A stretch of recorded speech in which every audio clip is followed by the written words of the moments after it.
What's going on, everybody? How y'all doing? So we're back with another one of the moments that get me hype. I hope this message reaches you in good energy. I hope you and your loved ones are in good health. So full disclosure, just a warning, this video is going to be long. It's going to be 2 parts for sure. It might even end up being 3 parts. And it's a moment from my personal life, one that I've experienced myself. And also, it's a story that I've been asked to tell quite a few times, right? And they're like, when are you going to tell that story?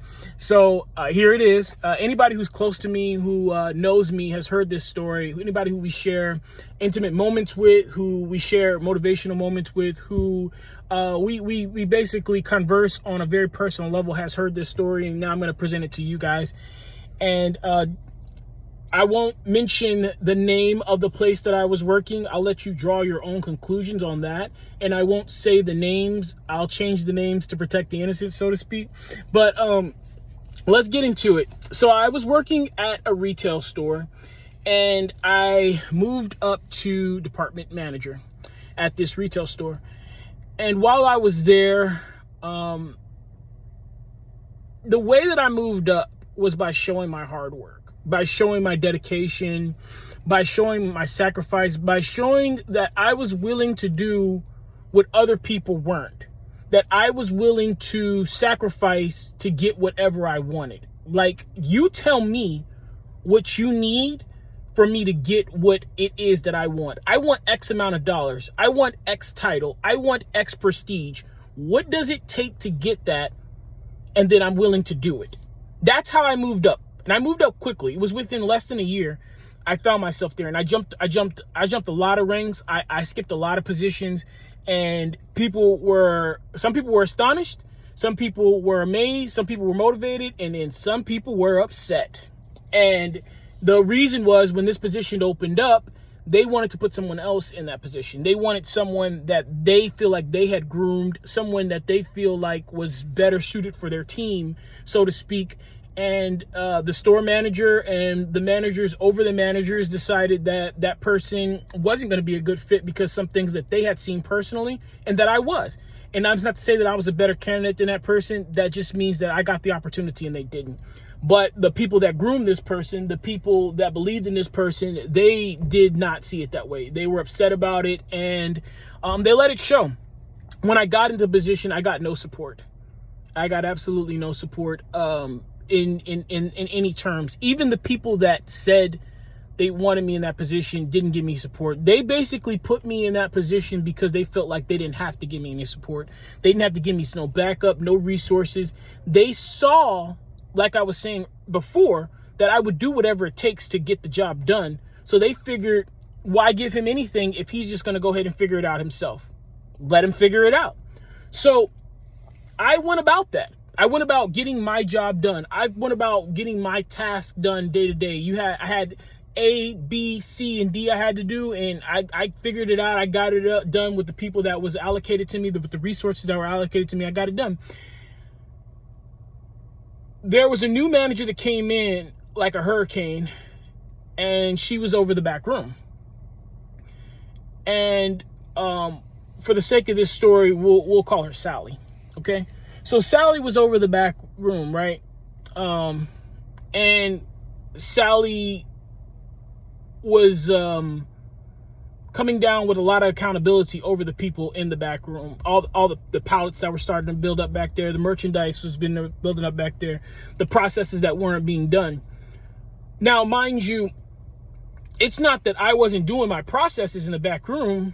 It's just that was the last thing on my mind. That was the lowest on my priority. So if that had to wait till the next day, if that had to wait till the end of the shift, if that had to wait till after lunch, then that's what it was going to be. Because at the end of the day, I wasn't given extra resources like other people. So other departments that had all these hours of labor, whether they needed them or not, they had people to give to Sally and say, hey, here you go. You can have this guy. You can have this girl. You can have this team. We'll send this person back there and continue to do processes. Meanwhile, me, with my 1-2 people, I can't afford to peel my people off to send them back there, especially when I have a department that has customer service needs. So my department doesn't operate like everybody else's, where people grab their stuff, take it to the front, and then they cash out. My department, you actually have to have somebody there, and somebody has to actually produce things out of my department for the customer, you know? So, and just full disclosure, I was working hardware. So there was paint, there was spray paint, there was hardware needs and hardware questions. There was a lot of things that went into hardware, furniture, and the other departments that I went to. Furniture being another one, because customers couldn't normally lift the furniture. I had to have people escorted to the front. We had to do team stuff like that. So you want me to sacrifice my what's going on the floor, what's going on in my department, to come please your needs in the back room, because you're trying to make a dent. You're trying to impress the leadership. You're trying to move up the ranks, so to speak. And I'm not knocking you for that, but you have to understand that needs to wait. That needs to wait till I have time to come back there, till it slows down to my slow hours where we don't have a lot of customers that need help, and then I can put people back there.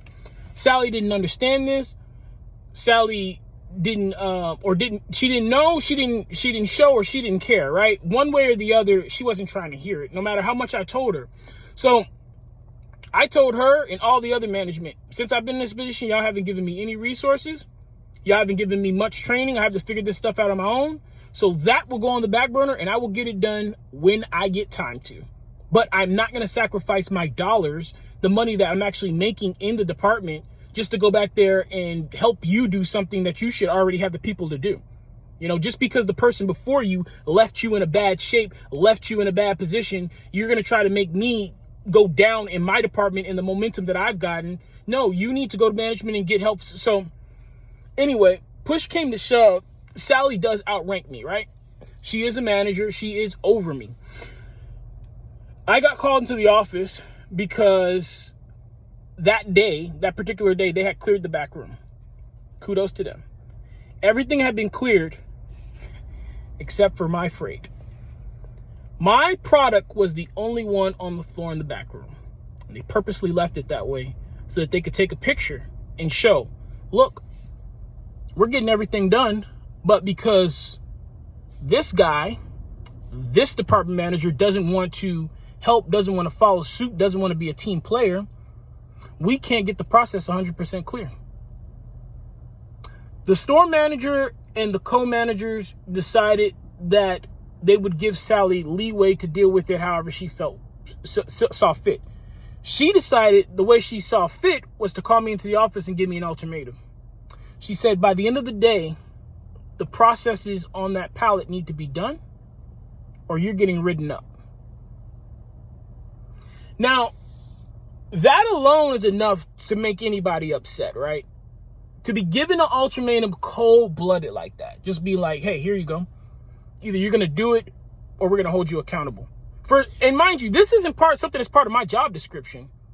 It is my department. It is my freight. It's been worked. It needs to be put in the bins. It needs to be stocked, put away accordingly.